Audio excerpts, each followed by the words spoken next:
Funky Mondays, where we only cover the facts. Nestled in the charming landscape of Piatt County, Idaho, USA, Fruitland is a laid-back city surrounded by the roaming Snake and Piatt rivers. This quaint settlement, located along US Route 95 within the Treasure Valley of southwest Idaho, sits just 50 miles west of Boise and near the Oregon border, making it an integral part of the Ontario micropolitan area. Known for its orchards and peaceful community, Fruitland was thrust into the global spotlight during a warm summer evening in 2021, not for its horticulture bounty, but due to the heartbreaking disappearance of 5-year-old Michael Vaughn. Michael Vaughn, affectionately known as Monkey, is a vibrant boy with an infectious enthusiasm for life. He is captivated by the wonders of exploration, whether digging in the dirt, playing Minecraft with his family, or stargazing. A lover of superhero movies like The Mandalorian, Spider-Man, and Batman, Michael's days are filled with joy, playing with monster trucks, Hot Wheels, Legos, and embarking on outdoor adventures, from trips to the park to camping, water parks, and amusement centers. He loves reading books like Harold and the Purple Crayon, devouring pizza and macaroni and cheese, and cheering on his favorite football team, the Seattle Seahawks. On July 27th, 2021, Brandy Neal, Michael's devoted mother, prepared for a typical workday, leaving her children in the care of their father, Tyler Vaughn. Michael spent the afternoon engrossed in his Nintendo Switch, awaiting his mother's return. But that day, their world would be upended. Around 7 p.m., Tyler's call shattered Brandy's sense of normalcy. Michael was missing. As the evening descended, panic set in. What began as disbelief quickly transformed into a frantic search as the realization of Michael's disappearance dawned on his family and the tight knit community of Fruitland. Law enforcement, volunteers, and neighbors scoured the area, while CCTV footage showed Michael's final moments, wandering the neighborhood and knocking on the doors in search of a playmate before vanishing without a trace. United in anguish, the Fruitland community rallied, holding onto hope for Michael's safe return. Despite exhaustive search efforts, including nearly 2,000 tips, his whereabouts remain unknown. For Brandy, Tyler, and Michael's family, the longing for his return remains a painful daily reality. Michael's spirit continues to resonate in Fruitland, his story serving as a powerful reminder of the unyielding strength of a family and a community waiting for answers. As the search for Michael Vaughn continues, authorities urge anyone with information to come forward. Tips can be reported to the National Center of Missing and Exploited Children at 1-800 The Lost or the Fruitland Police Department at 1-208-642-6006. Michael Vaughn's disappearance is a stark reminder of the fragility of life and the enduring hope that even in the darkest times, the light of a beloved child can guide us forward. Stacey Wondra, the evolution of his story. Stacey Wondra is an individual from Brooklyn, Idaho, who became a suspect in the investigation into the disappearance of Michael Joseph Vaughn, a 5-year-old boy who went missing in July 2021. Stacey Wondra is the husband of Sarah Wondra, who is also implicated in the case and was charged with failure to report a death in connection to Michael's disappearance, though those charges were later dropped without prejudice. However, she can be recharged at any time. Stacey Wondra lived in the home that was searched by authorities in November of 2022 as part of the investigation into Michael's disappearance.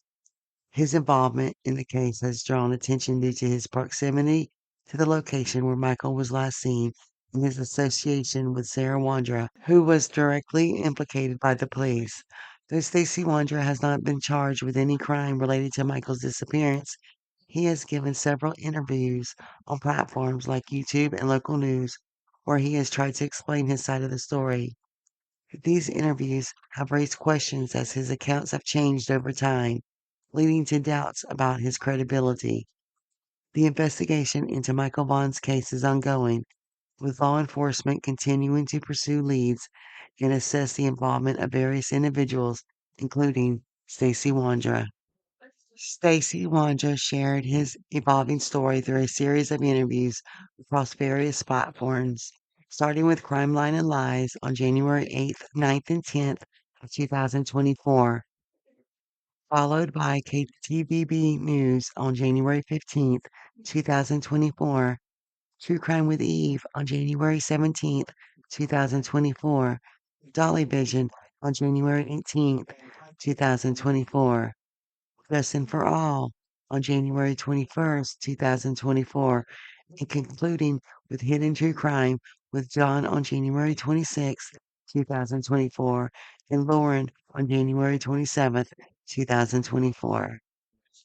Between January 8th and January 27th, 2024, Stacey Wondra appeared in several YouTube interviews where he discussed what he, his wife Sarah, Brandon Shirtliff, Adrian Lucian, all suspects in the disappearance of Michael Vaughn, were doing on the day Michael went missing. As the interviews progressed, Stacey's accounts including shifting timelines and new details, which made his story seem increasingly inconsistent and raised doubts about his honesty regarding the events of that day. Unraveling the changing story of Stacey Wondra's version of the day that Michael Vaughn disappeared. In Stacey Wondra's first interview with Crime Line and Lies, January 8, 2024, Stacey stated that he left Fruitland for Kuna, Idaho between 5:30 and 5:45 and was on 8th Street putting power steering fluid in his truck. And then Brandon had approached Sarah and I because he had been asking for a little while, but he wanted Sarah and I to help him go get his vehicle from Kuna, which was parked at his mom's house. So about when it started getting dark, probably 5:30, 5:45, somewhere around the end of the 5 o'clock hour, we all got ready and got into the Sierra, the red burgundy truck. In his second interview with Crime Line and Lies, he adjusted the timeline, saying he left between 5:15 and 5:30 to go to Kuna to get Brandon's car. What time do you remember being on Arizona and 8th Street when you were putting power steering fluid? And I'm not a mechanic, as you know. We talked today about my truck. I would say probably early 6 o'clock hour. Early 6 o'clock hour, like between 6 and 6:15, easy. For the third interview with Crime Line and Lies, Stacey claimed it was verified that they left for Kuna, Idaho at 5:30 p.m. Okay, well, what time did the police, they had a timestamp because they always have everything timestamped. What time did they show you in the neighborhood? Or show in your the truck or in the Lexus when I went earlier that day? the truck? We left at like 5:30 last night, and that's what the timestamp verified. In subsequent interviews, including those with KTVB, Stacey claims he, Brandon, and Sarah left their house and headed to Kuna to tow Brandon's car around 5:30 to 6 p.m. on July 27th, 2021. True Crime with Eve, and Dolly Vision, Stacey consistently mentioned leaving at 5:30 p.m. I don't know, an hour 15 minutes, waited for, and then Brandon asked us about going to get his vehicle. And then that was when you And, went to go tow, right? Left about 5:30 in the afternoon. What were you talking about? Yep. So we pulled off right on the right-hand side of the road. Okay. Okay. Before the stops, before Arizona. Okay. Now let me ask you this. Probably Now, 500 feet before. okay. So in this, what time would you think this was during the day? 5:15. Five. No, sorry.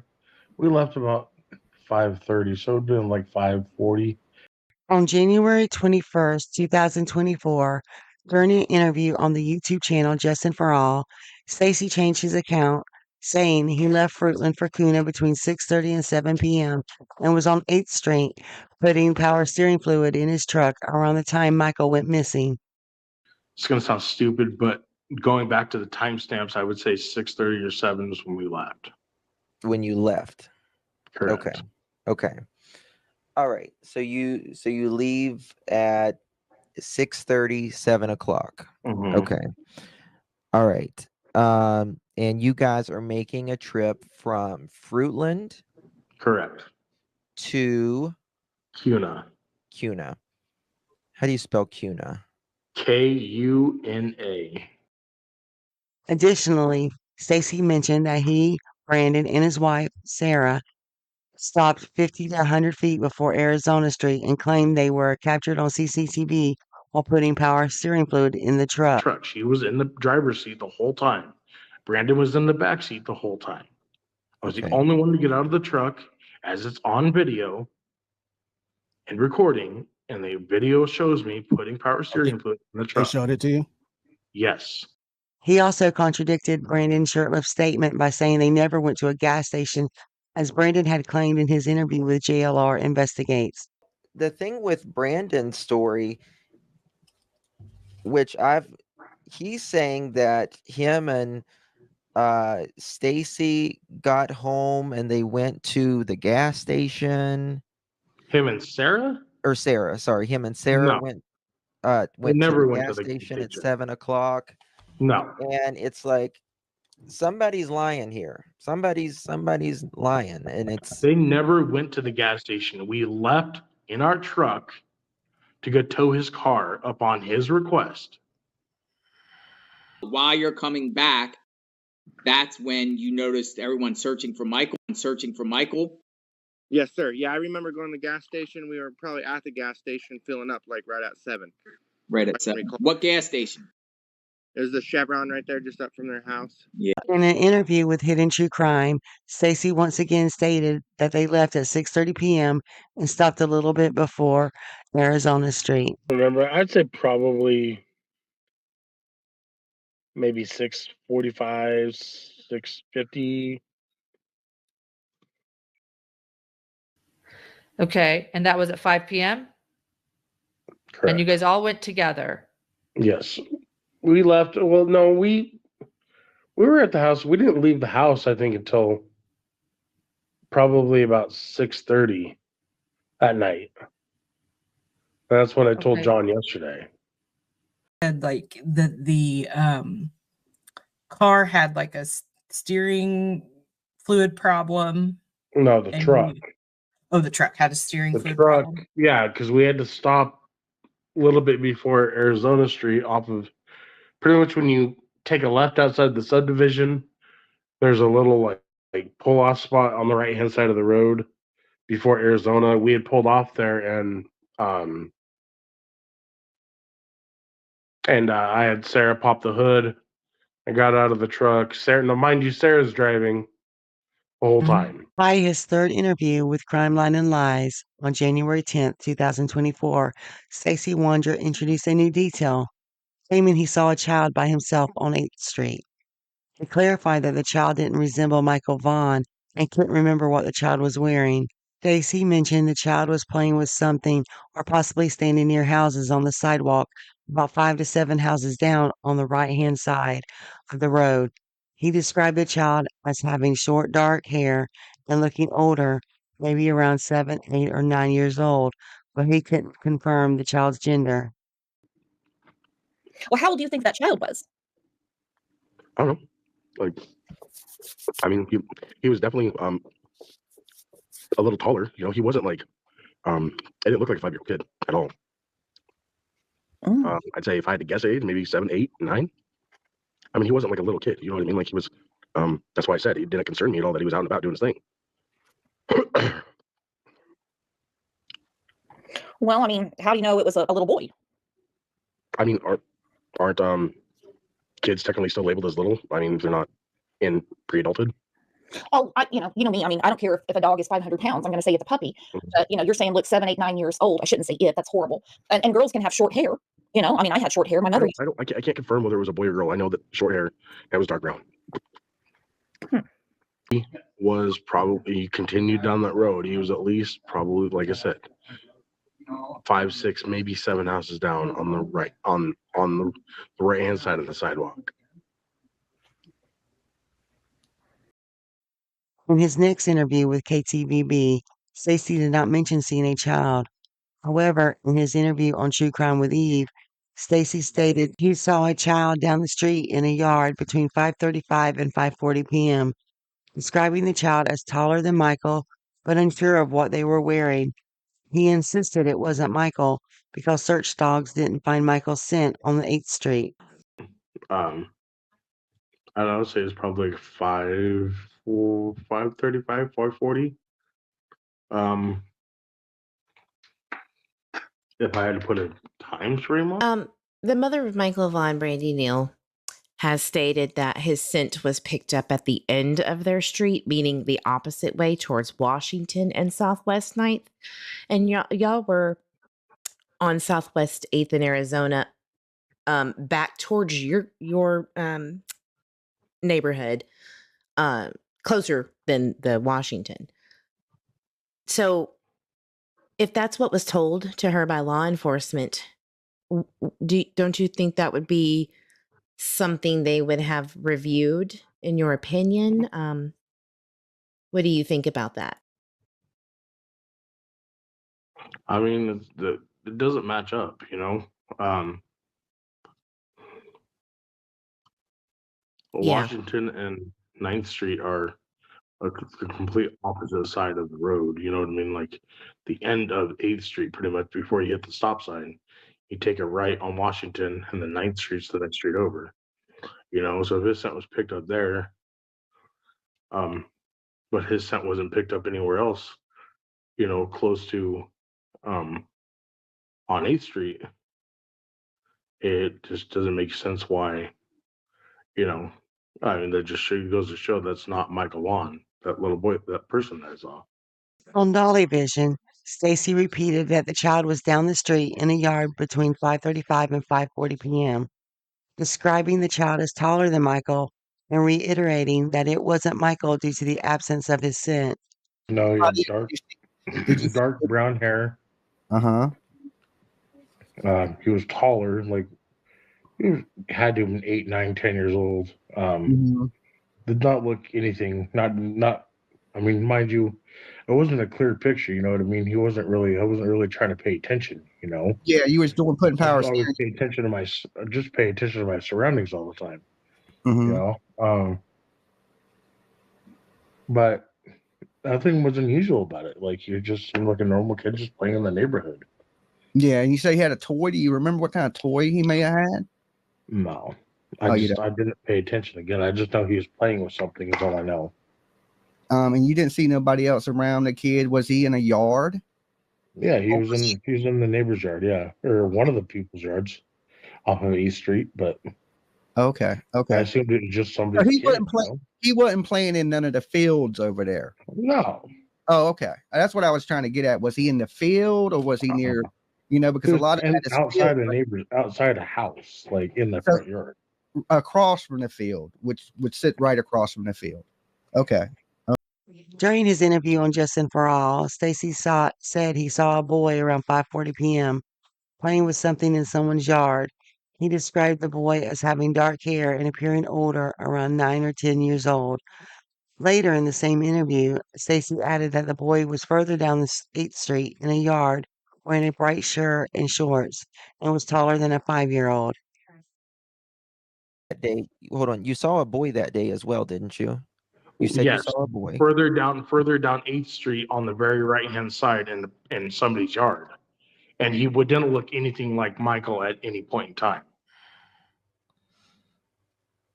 Okay. We didn't ever even approach the kid. Did the boy you saw have a yellow shirt on? It was a bright shirt, correct. From what I remember. It was shorts and a bright shirt. And he was a lot taller than the 5-year-old boy. I can tell you that much. In his interview on Hidden True Crime, Stacey described the child as not resembling Michael, with dark hair, possibly Hispanic, wearing shorts and a t-shirt, and between 8 and 10 years old. He said the child was in a front yard, 7, 8 houses down from Arizona Street on the right, but he didn't see the child's facial features. Yeah. Was he like really far away from you? Like, again, I've He never was been in the probably neighborhood.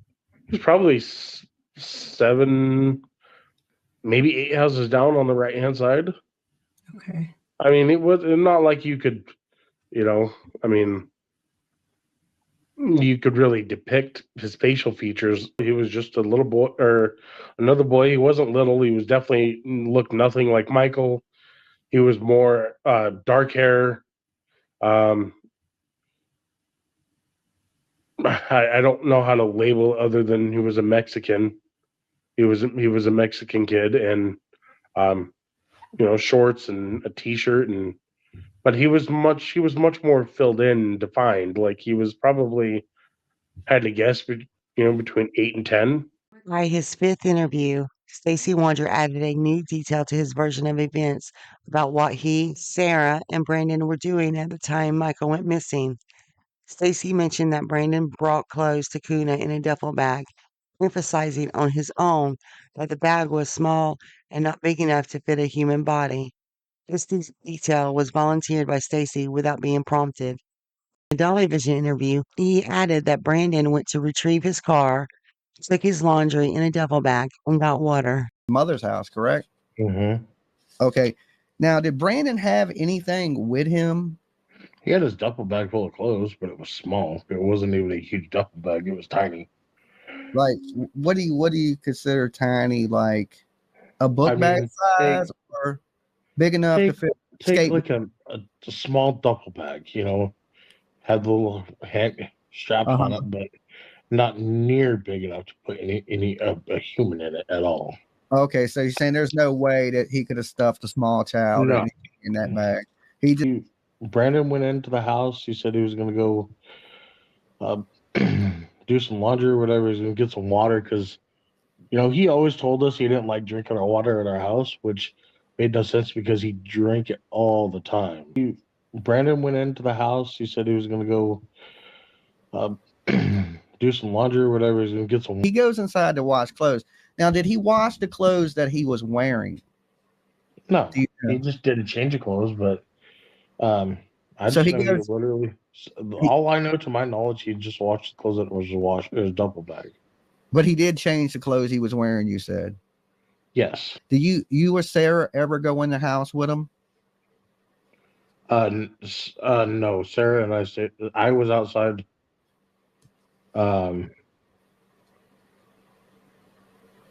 Sorry. You're fine.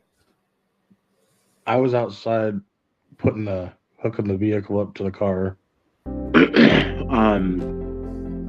And then Sarah, I think, used the restroom on the side of the road like she usually did when we had no access to a restroom, but then that was the only time we had stopped.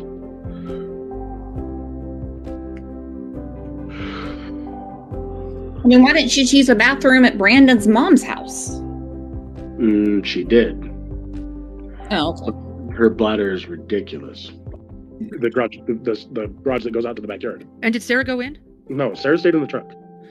Okay. What kind of vehicle do you remember? Did Brandon? It was a Mercedes Benz. It was a 1999 Mercedes Benz. In his interview with Justin Farrell, Stacey described the bag as medium sized with handles, stating that it was empty when Brandon initially packed his clothes. He added that Brandon brought the duffel bag back home with new clothes and then returned to Kuna the next day to collect the rest of his laundry. On Brandon's behalf, I was a witness to him filling up his duffel bag when it was completely empty the whole time I was in the living room when he was doing this. Yeah. He didn't have a bedroom that he was staying in. He slept in the living room on the couch all the time. I have pictures of him sleeping on the couch with my dog. Did dogs ever hit on that truck? No, not at all. How did they search that truck? Yes. Or did you sell that truck? Do they still have your? Wait a minute. Wait, Justin. Did you sell the truck? No, the truck was repoed. Oh, how long after Michael went missing? It was July. I don't know. It was like August 2nd or something like that. August 3rd, but it was repoed, and the detectives went and picked up the truck for evidence. You didn't have a wash machine at your house? We had a washing machine at our house, correct. So why did you go to his mom's house? Brandon just said that he needed to go to his house anyways to get new clothes. But that so he was just going to do his. You're right, it doesn't, but that's what Brandon said. So what it sounds like, just personally to me, is if you're putting the pieces together and he's got a duffel bag, dogs hit at your house, dogs hit at his house. It sounds like he used that duffel bag for something else. I'm personally telling you and everybody on here, like I said just a couple minutes ago, I watched him put everything from an empty duffel bag, like the duffel bag was empty. There was nothing in it at the start. Nothing. So he didn't take any clothes out of there? There wasn't a pile of clothes at the house, or he didn't swap stuff out? That's what I'm saying. No, you're just missing what I'm saying. Yes. Okay. When he first came staying with us, he emptied the duffel bag. That's what I'm saying. Okay. When he loaded the duffel bag, it was again empty. There was nothing. Where did he put his clothes? He have a dresser on the side of the couch. He took clothes from your house that you had a perfectly good washer and dryer from, and drove it 30 minutes away to use his mom's washer. Correct. Why? I don't know. But we also were at a point with Brandon where we just like want to argue with him. Brandon was unreasonable a lot with us. Yeah. He owed us so much fucking money. Brandon brought a duffel bag full of his clothes. I can verify that it was literally full of clothes because it was empty when he brought it on the couch from the side of the couch. And I watched him put all of his dirty clothes inside the duffel bag. So there was a duffel bag. A black one, correct. At your house? Yes, that was his. Uh-huh. How big is the duffel bag? It's small. It's a medium to small duffel bag. It's not big at all. It's not like a huge one. It's got the handles that Velcro together, and it's got a strap that goes over your shoulder. Mm-hmm. Okay. All right. And he takes this duffel bag with him on the trip. Mm-hmm. Okay. Brings the duffel bag into the house. What do you do at the house once you arrive there? You hook up the car, and what else? What else is going on at the house? That's it. Brandon had to go through the side gate entrance on the right side of his house because his mom has surveillance, like a Ring doorbell that has audio video set up that'll pick up detection of movement or whatever. So we parked just enough in front of his car so I could push his car out of the driveway and get the tow strap out of the truck to go connect to his car.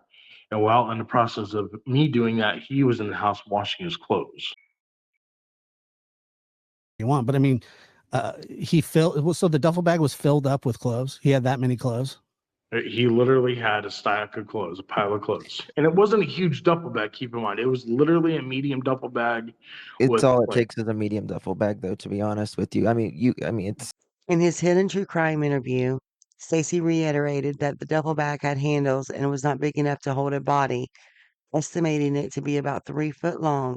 He also mentioned that Brandon always did his laundry in Kuna and went back the following morning to retrieve his clothes.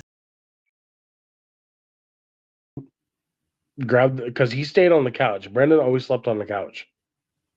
So watched him grab his duffel bag before we left. It was open, nothing in it, completely empty. And watched him put all of his dirty clothes inside the duffel bag and zip it up. Okay. And so that night, the night that Monkey went missing, there was a duffel bag. Mm-hmm. How big was it? How big was the duffel bag? It was small. It was not a giant duffel bag. This duffel bag that had like a shoulder strap on it and like the 2 little handles that Velcro, you could put the Velcro around it to hold the handles together. It's a small duffel bag. It was not big enough to put a body in. Can't tell you in inches how long it was. I'd say maybe the duffel bag in length was maybe 3 feet in length. Yeah. And height, I don't even know how to go in height, but there's no way you're putting a body in that bag. I can tell you that. And to answer the question about the bag coming in, I see the bag again, yes. Brandon used it all the time. Oh, so when did he go back to finish up the laundry? Sarah and Brandon went back the next day. Oh my God. So went back the next day to go finish his laundry, and they came back within a couple hours. As the search for Michael continues, the evolving story of Stacey Wondra remains a pivotal and perplexing aspect of this tragic case. Despite Fruitland's quaint charm and tight-knit community, Michael's disappearance has cast a lingering shadow, intensified by each unanswered question and unfulfilled lead. Stacey Wondra's shifting accounts of that fateful day, from contradictory timelines to descriptions of a child near 8th Street and unsolicited details about duffel bags, create an unsettling tapestry of uncertainty. Each interview introduces new inconsistencies, further clouding the truth. Though Stacey has not been charged in connection with Michael's disappearance, his proximity to key events and ever-changing narratives keep him in the public eye and undergoing scrutiny from law enforcement. These inconsistencies highlight a broader challenge faced by investigators and the Vaughn family. With every change in Stacey's story, the urgency for answers grows. Each new detail and discrepancy serves as a stark reminder of the missing pieces that must be found to bring closure to this heartbreaking mystery. Michael Vaughn's disappearance is more than just a missing child case. It is the story of a community's relentless pursuit of truth, a family's steadfast hope, and a collective demand for justice. Stacey Wondra, along with Sarah Wondra, Adrian Lucian, and Brandon Shirtliff, remain suspects in Michael's disappearance, and their actions continue to be a focal point of the investigation. As the quest for the truth behind Stacey's shifting story continues, so too does Fruitland's unwavering commitment to finding answers. The light of hope endures, as does the belief that one day we will learn what truly happened on that fateful evening, bringing Michael Vaughn back to his loved ones. Michael Joseph Vaughn, affectionately known as Monkey, entered the world on June 24th, 2016, as the beloved son of Brandy Neal and Tyler Vaughn. With an adventurous spirit and a zest for life, Michael embodies the purest essence of joy. Blessed with captivating blue eyes and golden blonde locks, Michael's playful demeanor has endeared him to all who know him. However, tragedy struck when Michael went missing on July 27th, 2021, from Fruitland, Idaho, at the tender age of 5. Standing at 3 feet, 7 inches tall, and weighing approximately 50 pounds, Michael was last seen wearing a light blue t-shirt adorned with a Minecraft logo, dark blue boxer briefs, and sandals.